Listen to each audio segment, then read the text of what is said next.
until I was 16. I don't know. I don't understand. Because we call him father. And it's not supposed to be like that. I was abused very bad until he threatening me, saying that if I ever telling anyone, he going to kill me. So I never did. I want to run away, but I have nowhere to go. Very often, I need to put like 10 of my pen in hope that it will help me. It stopped because there is a volunteer and she sees something is not right, and later on we tell her what happened, and she talked to the local authority to ask for their support to come and rescue us. And that was, as I remember, maybe 12 or 13 of us have been rescued. Not long after Sinet was rescued, she moved from her hometown of Battambang to Phnom Penh, where she felt safer. She moved back only a decade later. She now helps rehomed orphanage children with CCT, the NGO set up by the volunteer who saved her in her darkest moments. The children gather for activities every week, and Sinet follows up on their progress as they readjust to normal life. As for Sinet herself, she says legal proceedings against the former orphanage director slowed, and she didn't follow up. She's since moved on.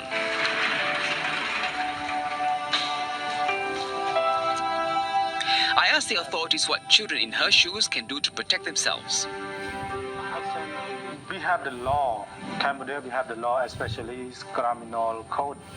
That is a law that protects all the citizens in Cambodia. So children or their parents can file a complaint to the court or inform to police. They have a right to take court action or any other action or through the social affairs. But the problem is obviously children are very vulnerable. So for them to speak out against something that happened just would either take very time. It's a very sensitive situation. So not many would speak out. They do have a recourse, but it's just very complicated. So share that with you as well. UNICEF says currently there's enough support from the government, NGOs, and private sector to help children cope with post-traumatic stress. But every healing journey takes time.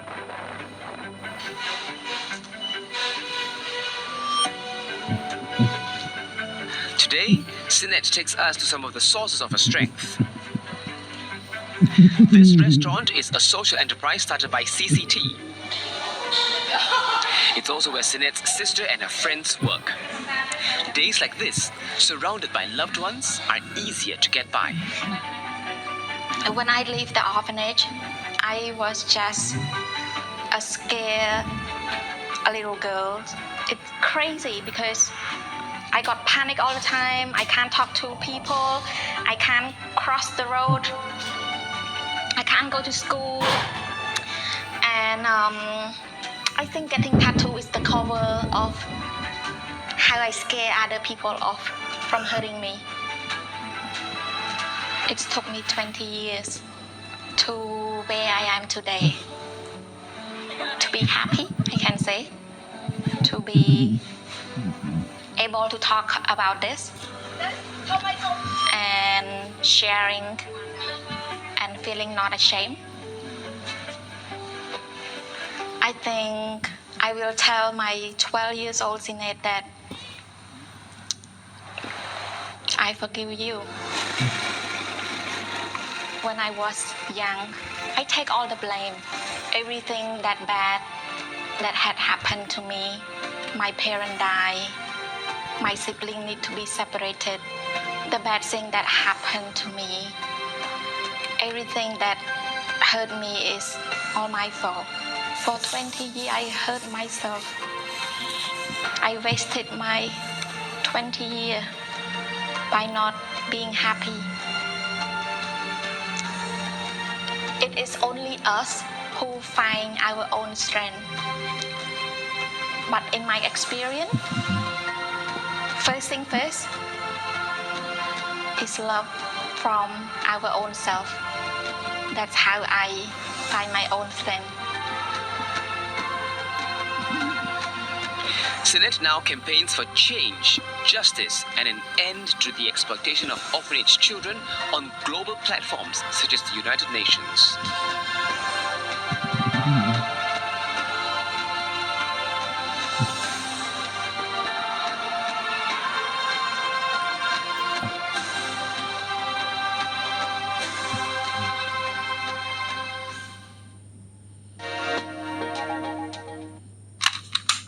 You might think these are toys for children, I studied engineering, so I could modify my Nerf blaster. but Singapore's blaster communities have taken these games to the next level. For Speed Art, we've been playing every weekend.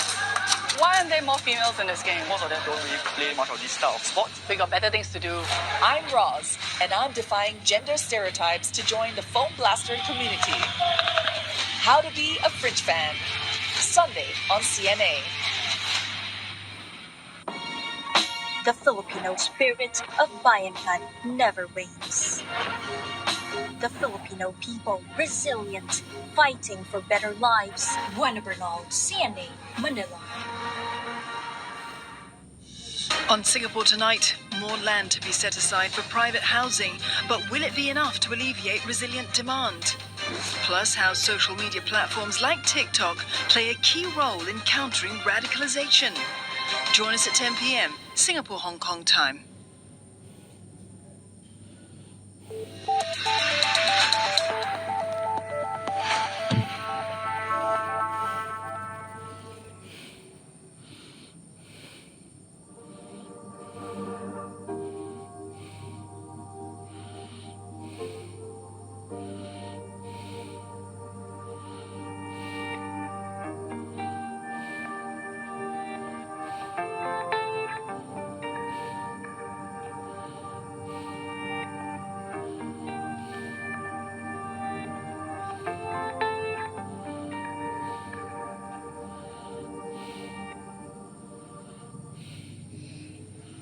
This is Asia Tonight. Good evening, I'm Lokwe Su. Tonight's top stories. A provocation and an affront to China's dignity. Anger from authorities in Beijing as the US president revisits a months-old diplomatic fracas, comparing his Chinese counterpart to a dictator in the process. But a red carpet welcome for India's leader on his first state visit to the United States, feted by business leaders just ahead of his meeting tomorrow with the American president. Hopes rising amid a frantic search for a Titanic tourist submersible lost since Sunday. Banging sounds detected underwater as the people trapped on board have possibly no more than a day's worth of oxygen left. ASEAN urged to consider alternative, more punitive options after more than 2 years of deadlock on its peace plan for Myanmar. A UN special rapporteur presses the bloc to hold the military government accountable for violating human rights. And a conference involving dozens of countries to ensure Ukraine has the money to rebuild after the war, with more than $400 billion needed even now. President Volodymyr Zelensky says it's time to move from just agreement to concrete projects.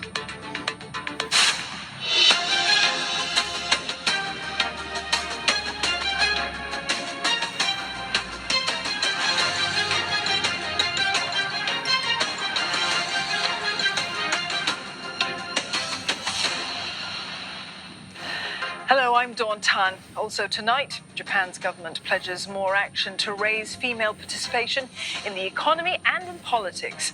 as a measure of the country's gender parity plunges to a new low.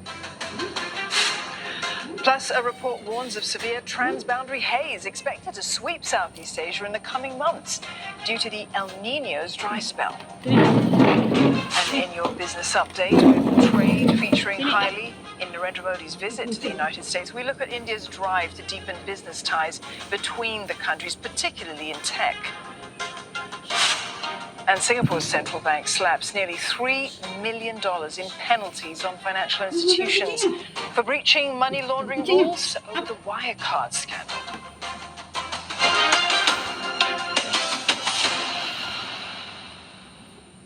Tensions have unexpectedly flared between Beijing and Washington, China branding US President Joe Biden ridiculous and provocative for his remarks equating Chinese leader Xi Jinping to a, quote, dictator. Mr. Biden made the comment at a fundraiser in California just a day after his top diplomat had proclaimed progress in stabilizing bilateral relations in a face-to-face discussion with Mr. Xi himself. The US president said Mr. Xi Jinping was embarrassed when an alleged Chinese spy balloon was shot down because he did not know it was there. He said the balloon was blown off course towards American airspace and the Chinese leader did not know what had happened. Not knowing what's going on is, quote, great embarrassment for dictators, unquote.